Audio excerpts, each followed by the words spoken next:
Hey guys, Science Mr. Robertson back in action, and today I'm talking about these big babies here. I tell you, I'm talking about those muscles, okay? Now, muscles. Muscles, I want to start by talking about energy. Because muscles, hey, they use energy. And they use energy to help our body move, because they're doing that process of respiration, that process that uses the oxygen and uses the glucose to make the energy we need. That happens in the muscles. If I do lots and lots of moving, I will need to breathe much more. I will need to get my heart pumping and get that sugar to my muscles so that I can continue to do it. That's what the muscles do. And how the muscles work is actually quite crazy. The muscles are actually really long, really thin. Each muscle section, here's a bit of muscle here, it's made of really, really thin fibers. Really thin and really long. So they're not like one big block. And you can actually see this quite clearly. If you eat meat, most meat or fish, you can actually see, if you look very closely, how it's in very, very fine strips that are all joined together, because that muscle has to move inwards and outwards. That movement there, because if you go off all these sections here, then you have one side like so, and another side like so. And what happens is this here can move outwards and inwards constantly as the muscle goes in its different way here. Here it's really long, and I could pull it together and be really short here and pressed up, or I can stretch it. There's fancy words for that. If I stretch out the muscle, I call it relaxed. And if I push together, I say contract. And what usually happens is that the muscles work in pairs. They work in twos. So if I had the arm bones here, I have one muscle here and one muscle here. And of course, the muscles are connected to the bones. This one here, if I do another picture, you can see that. Yes, you can. Awesome. No, I want to make it like so. Because here, in this position, this muscle had to get really contracted. And this one here had to get really relaxed. So here you have relax on this side and contract on the other. If I do the other way around and I stretch out the arm, here this one is relaxed and this side here has contracted. So that all the time it works in pairs. This one gets shorter, this one longer. This one gets longer, this one gets shorter. Most muscle groups work in pairs. It's not exclusively true. Wouldn't work for the heart, for example, or the tongue.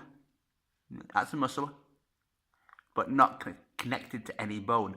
It's very hard to move your tongue and talk at the same time. Relaxing and contracting is the main movement that you have, and of course it has to therefore be connected to the skeleton. What people want to know about when we talk about muscles is how you get muscles and how people can grow muscles. Because the crazy thing is, to actually grow muscles, you have to use muscles. So the more you use them, that helps. But also, you have to break the muscles. Because you have these really long, really thin strands. And if you are lifting especially very heavy weights, it's hard work. It's hard work. And you might break some of them. Hopefully you don't break all of them. It's very, very important to, if you are training on muscles, to be very gentle. You don't want to go too far because you can break the entire muscle, have a rip and a tear, and then you're in a lot of problems. You have to wait a few weeks for it to repair, and the muscle is weaker again. Be very careful. But you break the muscle, and then your body repairs it, but when it repairs it, it makes it thicker, and therefore it makes it stronger.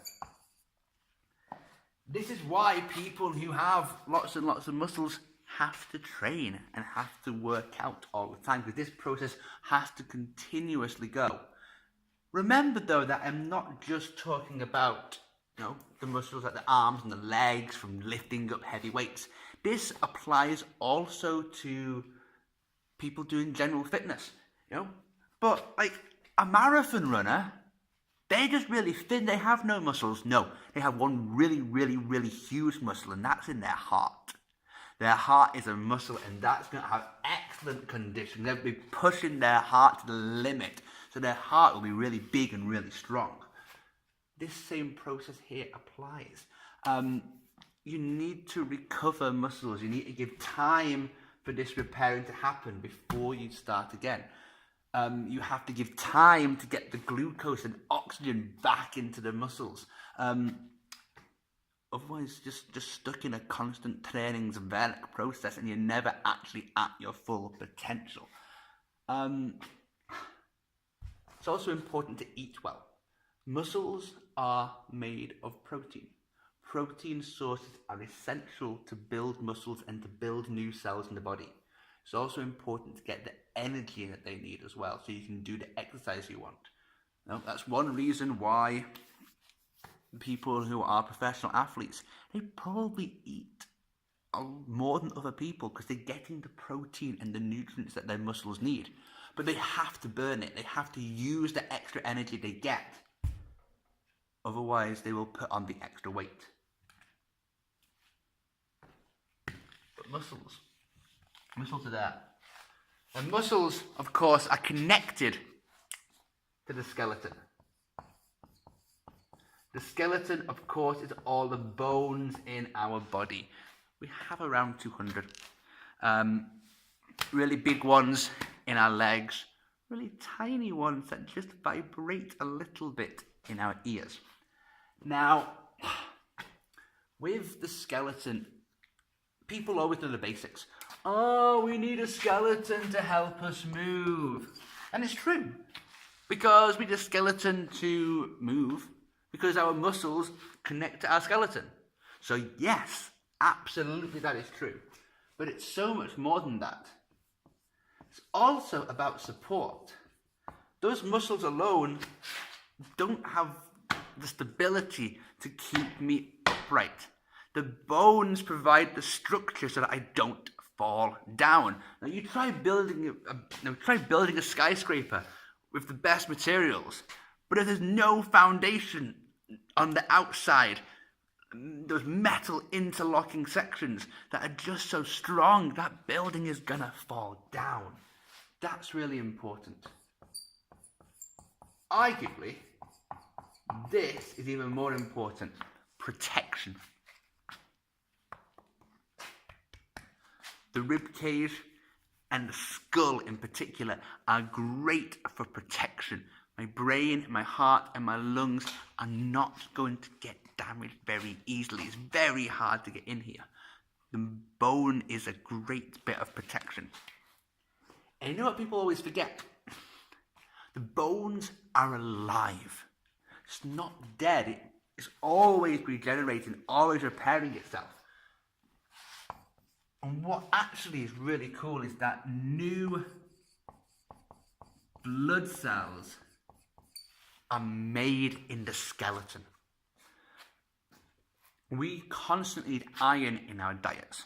We need that to produce new red blood cells. Red blood cells only last about 2 weeks on average. So we have to continually do that, and that actual process for building the cells happens inside of our bones. So not only do we need iron, of course, for this here, but the bones themselves to be strong, they need the elements calcium and phosphorus. Those chemicals there, chemicals of elements, you will find them most easily in milk products. Milk products are the best sources of calcium and phosphorus that we have. So we definitely recommend those. What's special about bones as well is that they're really thick and a really hard material. So they can block light far better than my skin can, which means we can see them in pictures called X-rays. X-rays allow us to see the bones inside the body.